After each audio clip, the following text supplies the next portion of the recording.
Welcome to Real Life in Real Estate. I'm Nickie Robbs, a local real estate agent in the Tacoma and Puyallup area. And with me today is Kristi Nicole, who's also in the area.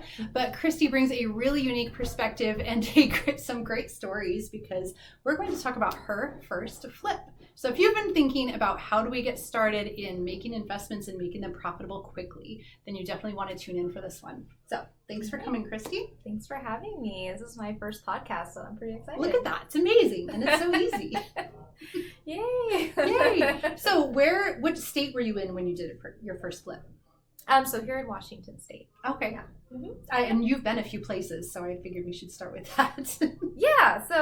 My first property I purchased, meaning me and my husband together, purchased a property in Georgia in 2009. So. Okay.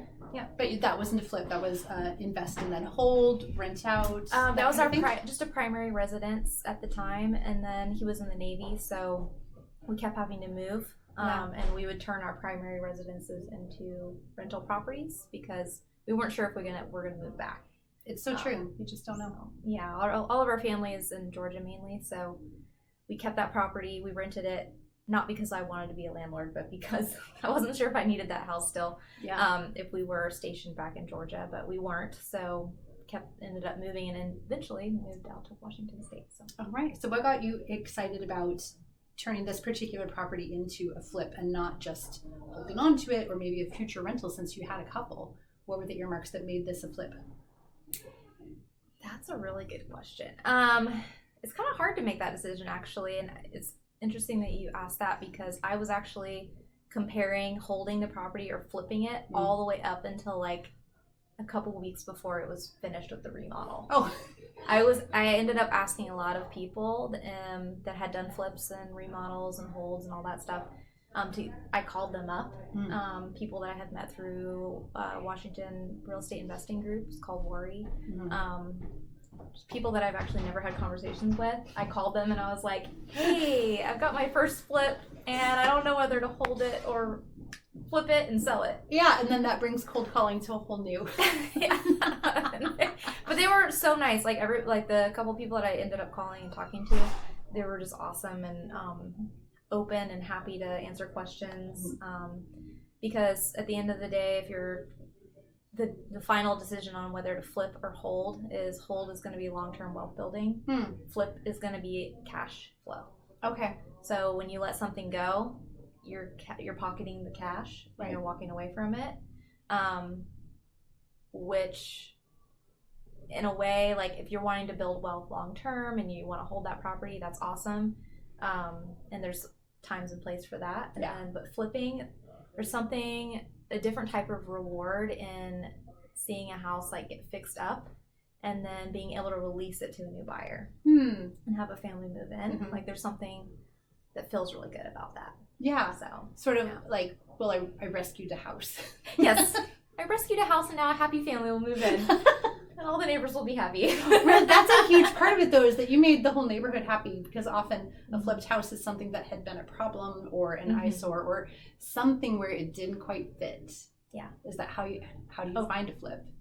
Definitely. You can just drive around and find them. Just drive around your neighborhood, see those houses, the scary houses. Oh yeah, I've got a couple earmarked that I've done a title search, like who owns it, how long have they owned it, what did they buy it for? Yeah. If they've refinanced, if that's part of the record, like I wonder if they would be open to selling because it looks like the house needs help. Yeah. If you find anything like that, you can just write the owner a letter. You can go through title to help you pull addresses if you need help, like if the owner's not actually living in the home. Yeah. There's tools like Deal Machine. You can find phone numbers. But the property that I flipped, I actually found through a wholesaler that is a part of Worry. Okay.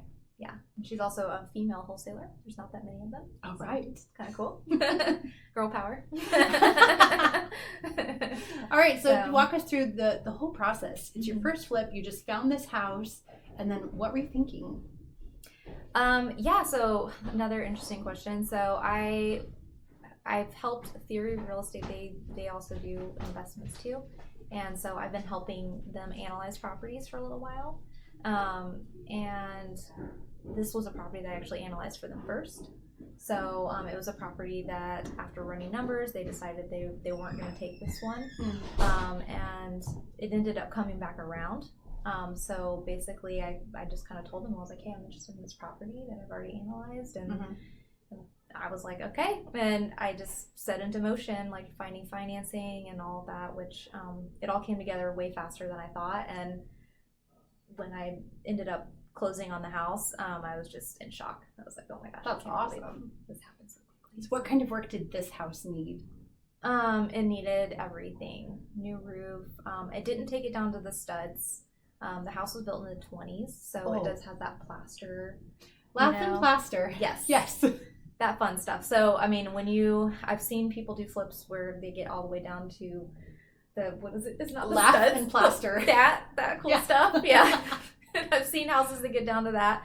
But luckily this one, we didn't have to take it all the way down. But yeah, it needed everything top to bottom, crawl space. The whole yard was a mess. Yeah. The person who had lived in the house was making CBD oil. Oh. And so he had Is that smelly? Sounds smelly? Actually, the house smelled fine. Okay. Yeah, I've been in some really stinky houses, and this was like a 0 out of 10 on stinky scale. Okay. Like, it did not smell. Okay, but oily. But oily. There was some really interesting like pots and like weird things and like beakers and all this stuff. And I sent pictures of my mom. My mom's like, you don't go in that house, call the cops. And I was like, I own the house, Mom. It's like, I can't go to the cops. Mom, it's my house. And my grandma, I sent her a picture. She's like, that's the devil's house. I was like, sorry. Oh my gosh. Sorry, Grandma. From Kentucky. So, you know. Yeah. But there's different standards in different locations, isn't there? Yeah, so they were a little concerned for me, but I was like, Mom, Grandma, we're doing a good thing here. We're going to clean this up. And I even met the relative to the guy who was living in the house and making the CBD oil. I met one of their family members, and they even walked in after I had flipped the house, and they were just like, oh my gosh, they loved it. Yeah, it was cool. Yeah, they probably brought them a lot of satisfaction too, to see, this is the house in its next stage. Yes, it's ready for the next family. We don't have to do it. Yeah, and I think they were excited too that this wasn't a property that was going to like turn back into a rental or get like taken by an investor or whatever. Yeah. I mean, technically I'm an investor, but I was passing it on to a family member. So family got to purchase it and move in and that's so exciting. Use their conventional loan, and it was all good. That's all good. So how long did it take you start to finish? So I acquired the property in January. We started work as soon as we closed, and I had it on the market at the end of April. That is fast. That's pretty good. Yeah, it wasn't too bad. So I think, we technically started work end of January. So it was about 3 months. 3 months turnaround, which is fantastic for something that needed really in-depth work. So obviously you have a really good team working for you. Yeah, you have to have good contractors. And that actually was I think one of the scariest parts of doing your first flip is you might be maybe working with a team or some people that you've never worked with before. So right. Or I can imagine if I was getting started and wasn't already in real estate and didn't have my network of people, then you're calling random people and you're almost being your own general contractor, and that would be that sounds really stressful. Yeah. Oh, there's so many ways, and that's one of the factors with flips that why so many people never actually take the leap and end up doing them. Is because there's a lot of risk and there's a lot of many ways that you can go under. Yeah. Financially and end up walking away with. I've seen flippers go bankrupt. So yeah. How if we can cut this out if you want to. So we'll listen because we may cut this out. Do you want to talk about the finances of it? I'm happy to talk about the finances. Okay, great. So we're going to keep it in. Yeah, I'm transparent. I want to help other people. I mean, more power to anybody who wants to get into flipping. So to get started, your very first flip, how did you finance it? Yeah. So for me, I have had properties in the past. So I told you that I purchased a property in 2009. We've done some house hacking, which is basically just buying primary residences and just moving along the way. And then, so I have a history of mortgages that have been paid. Yeah. So, and not just one property, multiple properties over time. So I'm able to prove that. So when you're talking to hard money lenders, which a lot of people do use hard money to purchase flips, they kind of do a little interview. They want to know your credit score. Yeah. They want to see proof of any properties that you've owned and any rentals that you have. Yeah. And once you're able to prove some of those things, they'll say, okay. Oh, so it really is more of an interview process than a paperwork process? Yeah. Okay. It's kind of crazy. I mean, the application for hard money was like nothing compared to like buying a house. But you have to have bought houses before. Mm-hmm. You know, I think it's hard to start flipping if you've never purchased a property before. Yeah, because you don't have any history. Yeah, so maybe you have to dig into your own capital, something like that. But I'll go back. So I did hard money loan, but I also used a little bit of my own capital through a HELOC on my primary. Mm-hmm. So I took out a HELOC.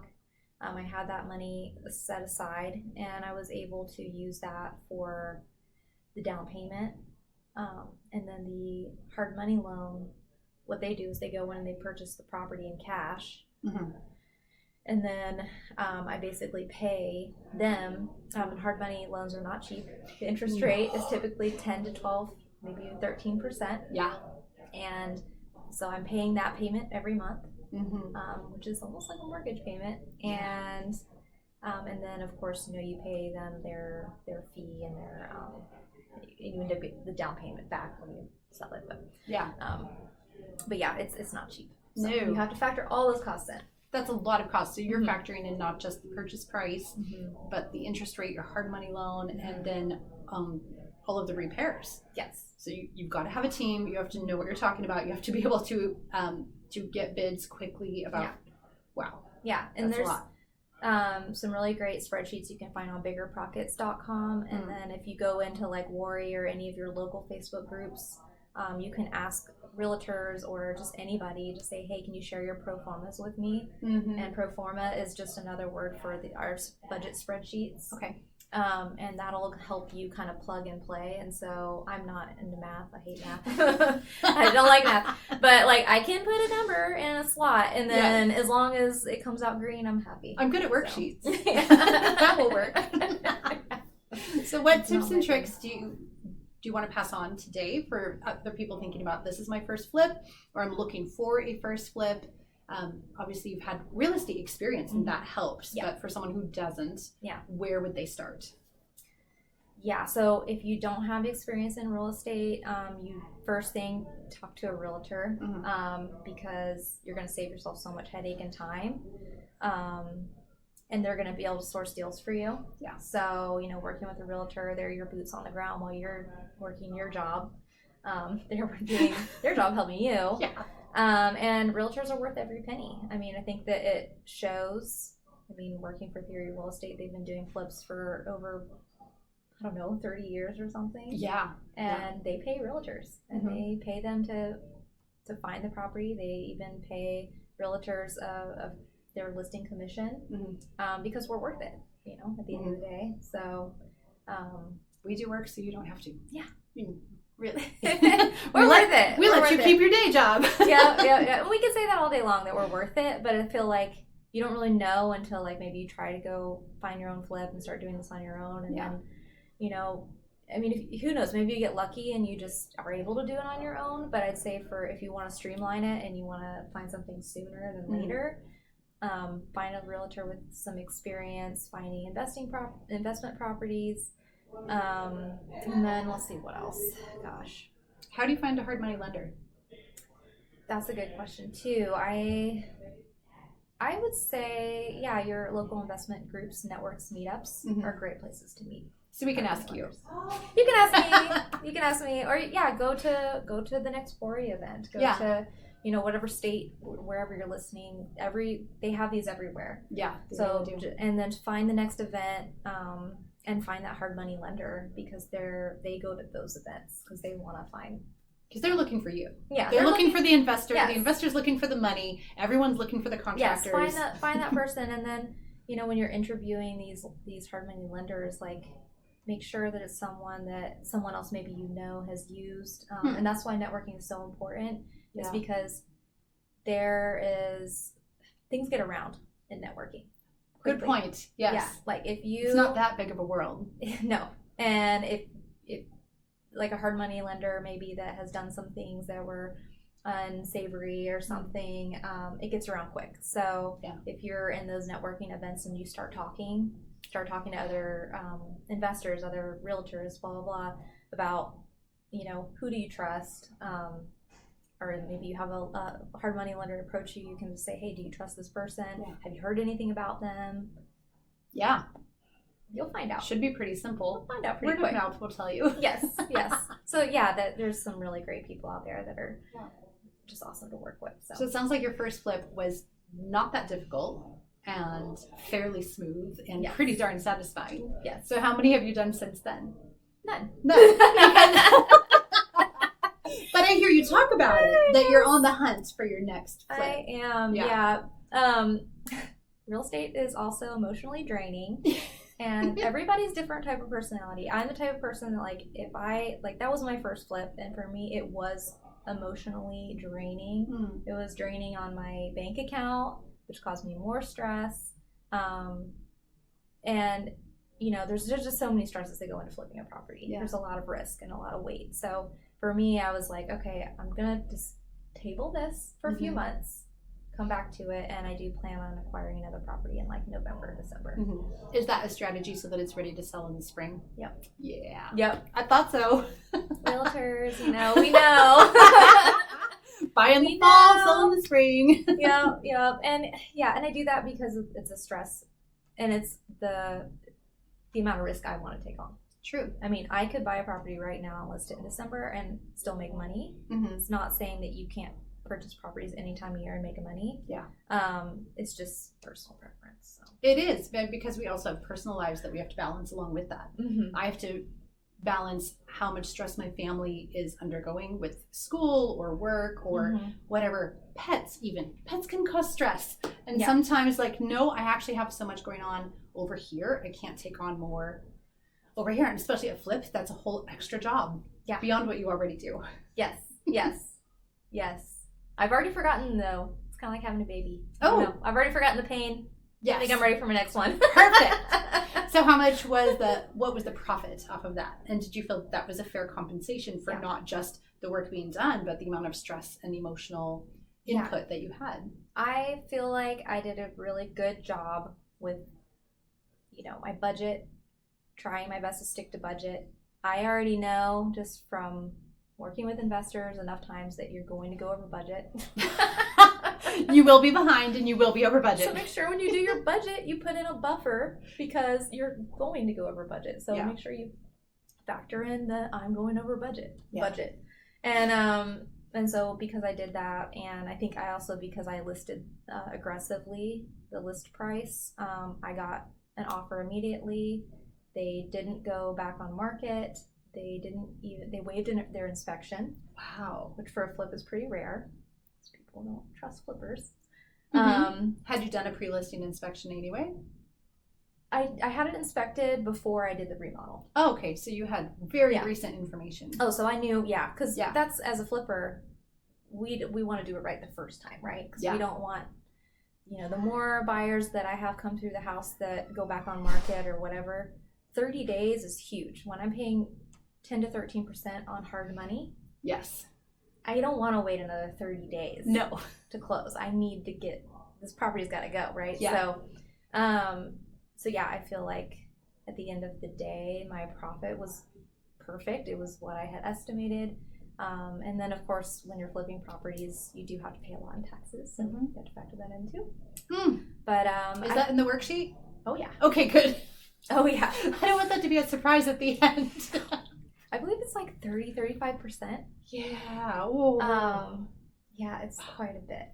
So there's that. But at the end of the day, it's definitely worth it because you see a project go through this phase of just, you know, the distressed property looking nice, new buyer moving in, just being able to walk away from it. I think also it just kind of is a good closing feeling. Yes, I love having closure from each property. It's closure. Yes. Because closing day is so much more than just closing day. It is. Closing day is such a huge moment we made it. It's like just like lifting the stress. Yeah. Just Right. So done. especially for you as your own realtor and your own seller, that Mhm. you were the whole package. Closing deed must have just been even bigger. The whole thing Yes. is gone. Wow. Yes, it was gone, and I did bring on a co-agent to Mhm. list the property. Was that for peace of mind, or It was just also to handle for the load? It's also for liability Oh, good because point. I've seen the property before, Yeah. after all phases, and I think that in negotiations, it's really good to. It's another reason why realtors are worth every penny, because you can easily get yourself into trouble when you're the seller and the owner of a property and you're trying to negotiate.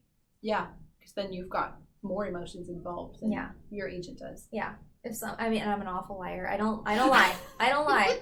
If someone point blank says, Kristi, like, did this yard look like this before? And now I'm stuck. Yeah. And I'm ethically responsible to tell the truth. Yeah. So, a realtor, they don't know what it looked like before. So their honest truth is, I don't know. I don't know. Yes, I don't know. I have no knowledge Right. of what this yard looked like before. So, It can also be things like, was that floor installed correctly? yeah. As your agent, I don't know if it was installed correctly. I'm not a flooring specialist. Right. And that's another thing with flips too, just to note, I don't do any of my own work. Yes. No DIY. That's the good thing about it, is you're hiring licensed and bonded contractors to do every single little thing. So, if something isn't done correctly, especially if they're a reputable company, it's gonna be handled properly. You're not gonna be stuck with a limit. They know house. what the codes are. They know what the limits are of their Yeah. expertise. That's perfect. Yeah, Awesome. exactly. Well, this So. was fun. Yeah. Yeah. So there you go. If you want to get started flipping, I'll put Kristi's information in the show notes, and flipping. If you want to get started in investments and don't know where to start, then I'll put Kristi's information in the show notes. And if you just want to talk to an agent, you can talk to either one of us, because we're both pretty fun and we know what we're talking about. It's your podcast. Yes. Call Nickie. Yes, you can call me, but yes. And also, you've done work all the way out to Bremerton. Yep. So Kristi also drives further than I'm willing to drive. No, so. that's not true. Cut. We're gonna cut that out. We're willing to go certain places, but you have to ask us first.